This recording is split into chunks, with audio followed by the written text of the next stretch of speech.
Okuviira ddala ku lunaku lw'okutaano abagoberezi ba Kristo wonna mu nsi babadde mu ggandaalo lya paasika okujjukira n'okwefumitiriza kubonabona kw'omwana wa Katonda Yesu Kristo kwe yayitamu ng'alafuba n'ensi eno okubeera emirembe.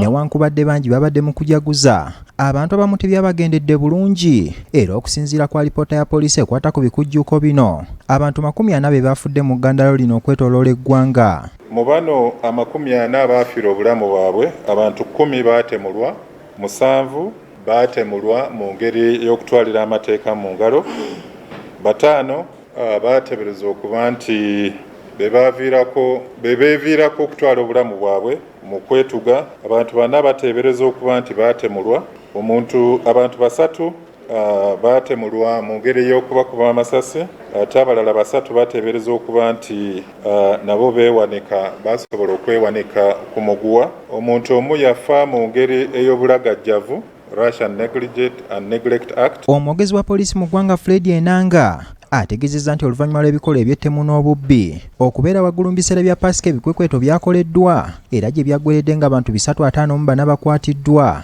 ng'abasinga bawano mu Kampala. Bano be bamu ku abo ababadde batigomya ebitundu by'e Kaleerwe bwayise Kawaala, Kanyanya, Gayaza era tuli mu kubasunsula mu poliisi zaffe ez'e Kawempe, Wandegya, Old Kampala ne Kanyanya. Kyokka newankubadde nga guli gutyo, poliisi etegeezezza nti okutwalizaamu ebikujjuko bino byabadde bya mirembe era esiimye nnyo abatwala amasinzizo abakwataganye nabo bulungi ne babanguyiza omulimu. Era twagala okwebaza abakulembeze b'amadiini abasobola okukwatira wamu ne security mu bitundu byabwe okulaba nga banyweza ebyokwerinda mu masinzizo, bakomanda baffe ba RPCs ne ba DPCs okuva mu bitundu ebyenjawulo balaze nti ebikujjuko ebiwerako byasobola okutambula obulungi era tewaali kusoomozebwa kw'amaanyi. Ku ludda olw'ebivvulu waliwo abategese mu ngeri emenya amateeka ekyaviiriddeko ebimu okusazibwamu. Omwabadde n'eky'omuyimbi Catherine Kusaasira nga n'ekya David Lutalo ne Shiba Kalungi ekyategekeddwa ku kalenda e Makindye. Abantu baanyaguluddwa ebitagambika era nannyini kifo kino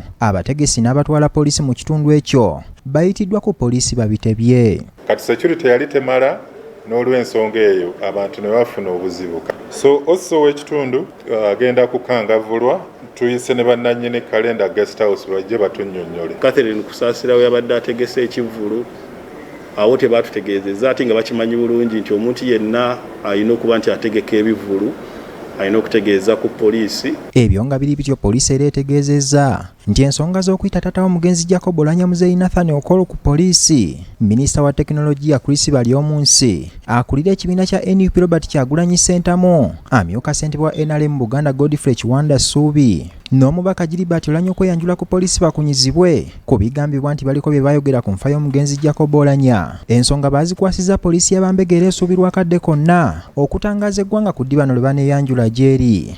Aba CID tulindirira ddi lwe banaabeera ledde n'ebbaluwa eziyita abo bonna n'abo be tujja okutuukirira okubaggyako statement zaabwe. So CID kasita efulumya enteekateeka eyo tujja gitegeeza bannayuganda. Ronald Kitanda, BBS Telefayina, Gambuuze.